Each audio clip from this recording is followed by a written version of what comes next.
kembali dengan kami Bidang Marturia GKJTU bersama saya Pendeta Agris Pujiono.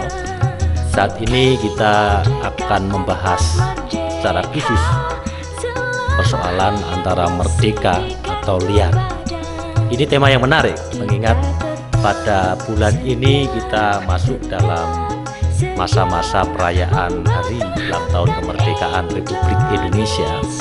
Maka dari itu seringkali banyak orang yang mulai merefleksikan kembali tentang apakah kita benar-benar sudah merdeka, dan merdeka itu bagaimana, lalu bagaimana kita mempraktekkan itu.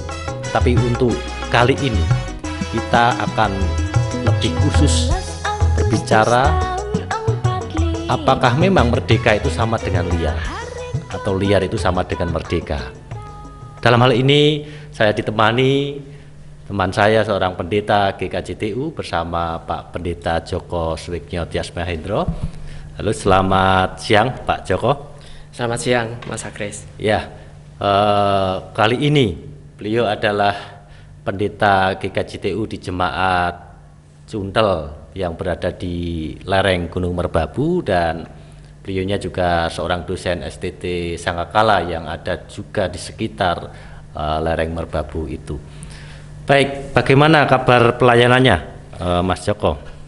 Ya, baik, sampai baik, saat ya. ini di tengah-tengah masa pandemi tetap bisa berjalan, tentu mengedepankan protokol kesehatan. Protokol kesehatan, ya.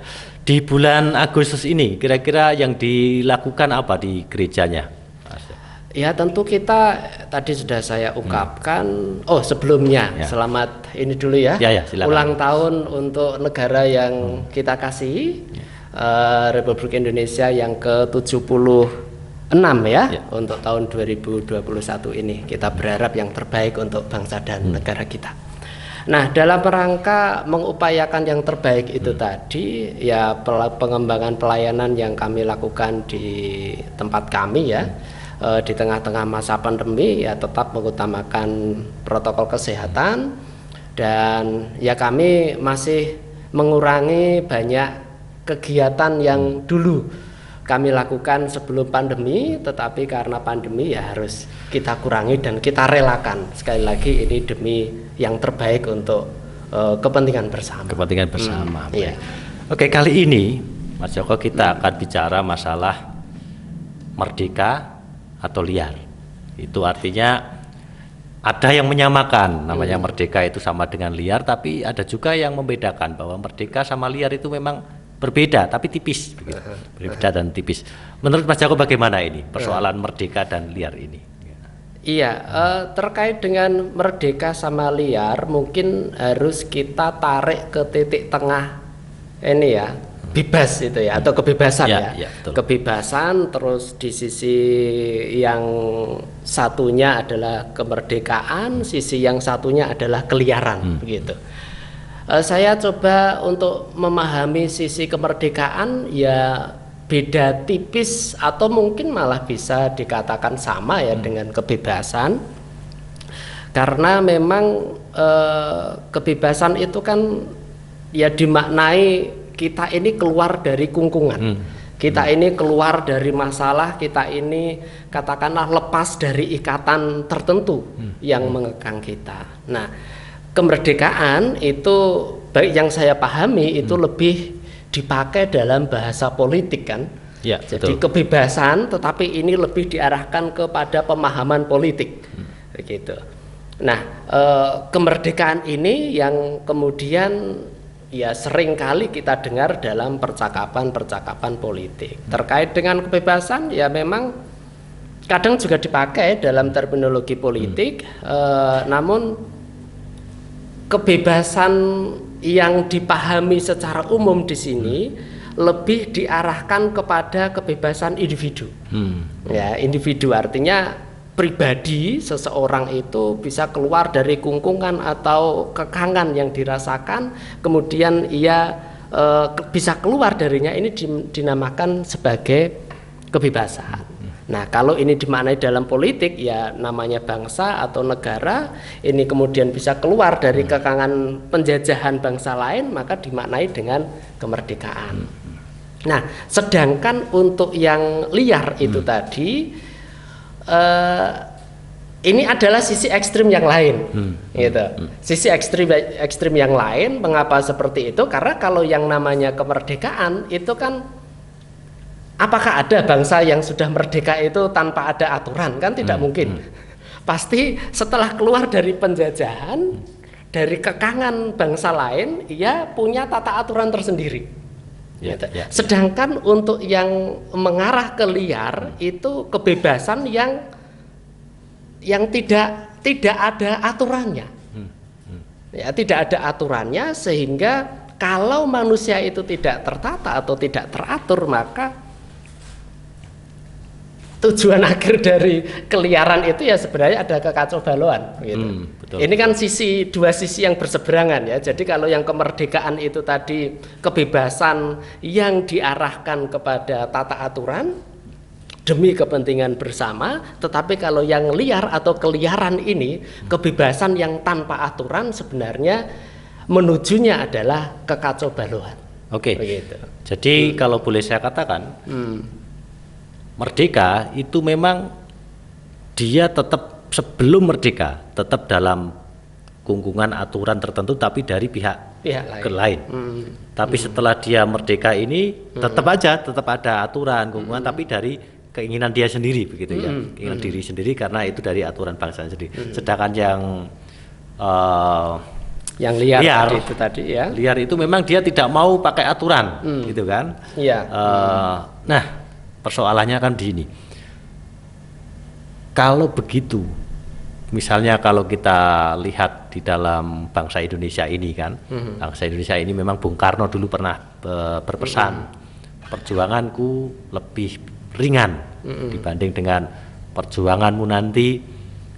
Kenapa? Karena pada waktu Bung Karno itu melawan penjajah dari bangsa asing, sedangkan di sekarang kita ini itu justru melawan bangsa kita sendiri. Nah, bagaimana memahami ini, Mas Joko? Karena dia tetap pakai bangsanya sendiri, aturannya sendiri, tapi Bung Karno memesan hati-hati di situ rupanya. Nanti walaupun sudah merdeka dari bangsa asing pihak kedua, tapi di sini pun masih ada ancaman dari dalam itu menjajah gitu. Lah apakah itu aturan dari dalam itu bisa dikatakan sebagai penjajah dari dalam itu? Kalau saya pahami begini ya, aturan itu kalau memang disepakati bersama demi kepentingan bersama, tentu kan tujuannya bukan untuk menjajah. Jadi kalau memang itu disepakati bersama, kan memang itu tujuannya untuk kebaikan bersama. Ini berbeda kalau misalnya yang tadi penjajahan itu ada aturan itu untuk mengekang, kan gitu. Ini yang perlu untuk kita garis bawahi. Nah, apakah tata aturan yang ditetapkan, katakanlah perundang-undangan itu kemudian menjadi sarana untuk menjajah bangsa kita sendiri? Kalau kita kaitkan dengan perjuangan Bung Karno pada waktu itu, ini kembali kepada konsep bagaimana kita memahami atau menggunakan atau siapa yang memakai tata aturan itu. Karena tidak bisa dipungkiri ada juga pihak-pihak tertentu yang memanfaatkan aturan itu untuk kepentingannya sendiri, pribadi atau kelompok atau golongannya. Begini. Jadi persoalannya bukan di aturan, bukan di tapi di tujuan, di tujuan dan juga pelaksananya. Jadi ini pemikiran dibalik orang yang melakukannya. Dan saya memang sangat memahami pergumulan Bung Karno pada waktu itu, karena memang tujuan dari bangsa kita merdeka itu kan lebih banyak daripada perjuangan Bung Karno, ya kan? Kalau Bung Karno kan dan juga rekan-rekan pada waktu itu, rekan-rekannya pada waktu itu keluar dari penjajahan satu saja. Tetapi bangsa Indonesia merdeka itu tujuannya kan ada 4. Jadi ini nominalnya saja sudah berbeda ya, melindungi bangsa Indonesia, seluruh tumpah darah Indonesia, kemudian memajukan kesejahteraan umum, mencerdaskan kehidupan bangsa.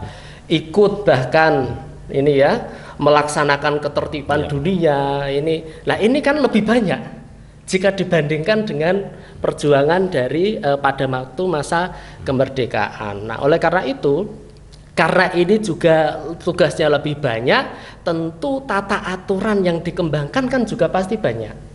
Nah, disitulah kemudian muncul yang tadi yang berkepentingan bisa menggunakan tata aturan itu bukan untuk yang bersama kepentingan seluruh bangsa dan negara, tetapi hanya untuk kepentingan pribadinya begitu. Jadi pada intinya aturan di negara ini itu akan menjadi sebuah kemerdekaan jika aturan itu dimanfaatkan untuk tujuan bangsa itu sendiri, untuk menjadi sebuah bangsa yang baik demi kemanusiaan bersama gitu ya.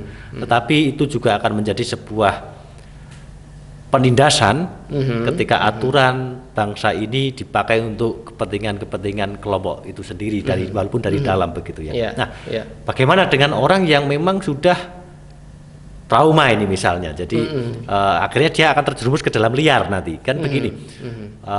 Oke lah, saya tidak mau menyebutkan karena memang dulu ada yang mengatakan itu aturan bangsa Indonesia, oke lah Pancasila gitu ya. Pancasila ini menjadi dasar negara ini sehingga diturunkan dalam Undang-Undang Dasar 45. Di situ menjadi dasar kita berbangsa, menjadi dasar kita merdeka begitu ya. Dan ini rupanya pernah dipakai satu rezim gitu kan untuk kepentingan pribadi, maka di situ dikatakan sebagai dia menjajah bangsa sendiri gitu ya. Lalu masyarakat sekarang di era reformasi ini mulai mempertanyakan karena mungkin saja trauma dari aturan-aturan itu sehingga dia terjerumus tidak mau lagi pakai itu, tidak mau lagi pakai ini, tidak mau ini, tidak mau ini. Bisakah itu dikatakan sebagai dalam tanda kutip liar di bangsa sendiri karena tidak mau mematuhi aturan yang walaupun dulu pernah sempat digunakan sesuatu yang tidak benar, menjajah dalam tanda kutip itu. Iya, saya rasa kita perlu memahami sekelok beluk atau segala sesuatu tadi ada misalnya ada aksi kan di balik aksi itu ada pemikirannya. Seperti itu. Nah, kalau memang pernah tata aturan itu dipakai untuk kepentingan pribadi dan itu kan tidak bisa dipungkiri dari sejarah bangsa kita, ya itu sudah terjadi. Ya, itu sudah pernah terjadi dan memang ya terbukti bisa dipakai sebagai sarana untuk itu. Oleh karena itu saat ini zaman pasca reformasi saya rasa justru kita yang perlu proaktif di dalam melihat setiap tata aturan yang diberlakukan atau yang direncanakan akan berlaku di negara kita supaya memang tata aturan itu untuk kepentingan seluruh bangsa dan negara, seluruh kepentingan rakyat Indonesia. Jadi bukan untuk kepentingan pribadi, begitu. Nah, oleh karena itu ini saya rasa bisa menjadi jembatan setiap kali ada tata aturan, partisipasi dari publik atau warga masyarakat itu sangat penting. Sangat penting untuk ini mengurangi trauma yang dulu. Karena misalnya ini kalau mau diterapkan lagi atau mau digencarkan lagi terkait dengan Pancasila misalnya sampai ke akar rumput lah, kita juga perlu memahami dasarnya ini apa. Apakah memang demi kepentingan berbangsa dan bernegara ataukah di balik itu ada kepentingan golongan tertentu. Itu. Jadi pada intinya kalau kita ingin merdeka, justru kita harus menegakkan aturan itu sendiri begitu ya, untuk kepentingan bangsa, gitu ya. Iya. Tapi itu berarti benar kata Bung Karno bahwa lawan kita itu justru dari golongan-golongan, kelompok-kelompok bangsa kita sendiri yang mencoba untuk mengubah bahkan menghilangkan aturan yang sudah terbentuk di bangsa ini begitu, untuk tentunya untuk berbangsa dan bernegara di dalam konteks yang lebih luas di Indonesia ini begitu. Nah, oke, Mas Joko, di bulan Agustus ini adakah pesan-pesan yang bisa disampaikan kepada sahabat-sahabat kita di Indonesia khususnya di GKJTU ini untuk tetap memegang kemerdekaannya di negara ini dan tidak terjerumus di dalam situasi yang liar di kita berbangsa sebagai warga gereja tentunya. Iya, bangsa dan negara kita kan sudah tidak muda lagi ya. Kita sudah memiliki pengalaman yang panjang hidup bersama di tengah-tengah bangsa Indonesia ini, dan kita GKJTU meskipun jumlahnya juga tidak terlalu banyak, kita kecil, namun kita tetap perlu menjunjung tinggi nilai-nilai yang sudah disepakati bersama oleh pendiri bangsa ini. Oleh karena itu, karena memang background saya, gereja kita juga GKJTU ini adalah gereja Jawa, saya coba kembali kepada filosofi Jawa, yaitu empan papan. Jadi kita harus mampu menempatkan diri kita ini konteks yang seperti apa, kita kemudian sikapnya seperti apa, ini yang harus tepat. Jadi di tengah-tengah peringatan hari ulang tahun kemerdekaan Republik Indonesia, ya saya rasa kita sebagai bagian dari warga negara Republik Indonesia harus tetap memperjuangkan kemerdekaan itu tadi, supaya tidak dijajah oleh sesama bangsa kita sendiri, tidak dijajah bahkan oleh bangsa yang lain lagi, karena sekarang kan terminologi penjajahan sudah diperbarui. Dalam arti bisa saja secara politik kita sudah merdeka, tapi secara ekonomi bisa jadi kita dijajah. Oleh karena itu ya kita perlu mengembalikan kepada cita-cita bersama para pendiri bangsa kita ini. Baik, sahabat Marturia, tadi kita sudah mendapat penjelasan dan analisis yang luar biasa dari Pak Pendeta Djoko. Intinya bahwa kemerdekaan itu bukanlah sesuatu yang sudah final, selesai. Tapi kemerdekaan itu adalah sesuatu yang harus dan setiap saat kita perjuangkan dan kita jaga. Kemerdekaan yang dianugerahkan Tuhan ini adalah menjadi tugas kita untuk menjaga agar kita semua tetap merdeka. Dengan cara apa? Dengan cara tetap mempertahankan tatanan bersama di Indonesia ini sebagai pilihan bangsa ini untuk hidup bersama, tetap berdiri teguh. Maka dari itu kami Bidang Marturia juga mengucapkan selamat berjuang untuk kemerdekaan di tahun 2021 ini. Terima kasih, salam damai.